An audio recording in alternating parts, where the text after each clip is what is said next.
ছেলেকে দিয়ে আগে টেস্ট করালাম, বললাম তুমি একটু খেয়ে দেখো, তোমার কাছে ভালো লাগলে আমিও খাবো। খেয়ে বললো যে দারুণ মজা হয়েছে। হ্যালো ভিউয়ার্স, আসসালামু আলাইকুম, সবাই কেমন আছেন? অনেকদিন পর মা ছেলে দুইজনে চলে আসলাম সুপার মার্কেটে 5 তলায় রেস্টুরেন্ট আছে।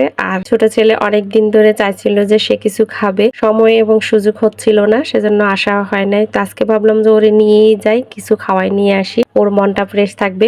আগে প্রায় সময়ই আসা হতো ওদেরকে নিয়ে, এখন অনেকটাই আশা কমাই দিছি, কারণ ওদের সাথে সাথে দেখা গেছে আমারও খাওয়া হয়, আর আমার খেতে গেলে দেখা যায় স্বাস্থ্য ভার হয়ে যায়। তো সেজন্য এখন আমি নিজে থেকেই যেতে চাই না। বলতে বলতে মা ছেলে দুজনে চলে আসলাম সুপার মার্কেটের 5 তলায় অনেকগুলো রেস্টুরেন্টে আসি, তার মধ্যে 2টা রেস্টুরেন্ট আমার কাছে খুব ভালো লাগে। একটা ফুড পাস্তা আর একটা ফুড পাস্তার সাথেই আছে ফুড ওয়ার্ল্ড। তো ওটাতে আজকে যাই নাই, আজকে ফুড পাস্তাতে ঢুকছি। মনে মনে ভাবতেছিলাম যে জায়গা পাবো কিনা। আমরা যখন গেছি প্রায় 12টা বাজে, তখন অবশ্য একেবারে ফাঁকা ছিল। তো আমরা আমাদের ফেভারিট জায়গাগুলোতে সবসময় বসার চেষ্টা করি, ওখানে বসলে ভালো লাগে। আর আজকে দেখি যে অনেকগুলো জায়গায় খালি আছে যেখানে যেখানে আমরা বসি। তো আমাদের যে ফেভারিট জায়গাটা, ওই জায়গাটাতে বসে গেলাম। বসার সাথে সাথে মেনু তো অবশ্যই দিয়ে যাবে। তো মেনু দিয়ে যাওয়ার পর আমরা দেখছিলাম যে কি কি খাওয়া যায়। আসলে আজকে যেহেতু এসেই পড়েছি, স্বাস্থ্যের কথা চিন্তা করলে আর হবে না। ছেলেকে জিজ্ঞেস করলাম কি খাবে, সে আসলে সিদ্ধান্ত দিতে পারছে না, যেহেতু দুপুর টাইম লাঞ্চ টাইম হয়ে গেছে। তো সেহেতু সেভাবে কিছু একটা খেতে হবে।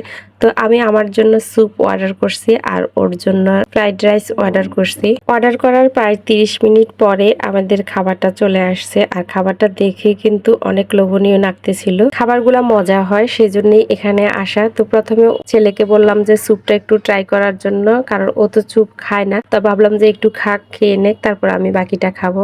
বাচ্চারা আসলে আগ্রহ করে অনেক, কিন্তু খেতে পারে না। স্যুপ তো একেবারে খেতে পারে না। তারপর আজকে দেখলাম যে ভালোই খেয়েছে, তো আমিও তার সাথে সাথে খেয়ে নিচ্ছিলাম। আর খেতে খেতে কিন্তু আমাদের 2টা সেটের সাথে 2টা ঠান্ডা ছিল। তো ঠান্ডাগুলা দিয়ে যাচ্ছে। আমার জন্য আমি লেমন নিয়েছি, আর ছেলের জন্য মোজো নিয়েছি। এগুলো সেটের সাথেই ছিল, আমাদের আলাদা করে কিনতে হয় নাই। ছেলে স্যুপ ট্রাই করা শেষ, আসলে বেশি একটা খেতেই পারে নাই। আর এখন সে ফ্রাইড রাইস খাবে। আর ফ্রাইড রাইসের সবগুলো আইটেমই কিন্তু অনেক মজা হয়েছে। বিশেষ করে সবজিটা তো আমার কাছে সবসময় ভালো লাগে। বাচ্চারা কিন্তু এই সবজিটা খেতে চায়। এমনি নর্মালি বাসায় যদি আমরা সবজি রান্না করি, সেগুলা খেতে চায় না।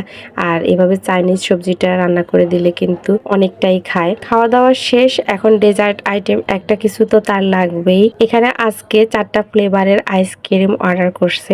আর আইসক্রিম, ফালুদা এগুলা ওর অনেক ফেভারিট।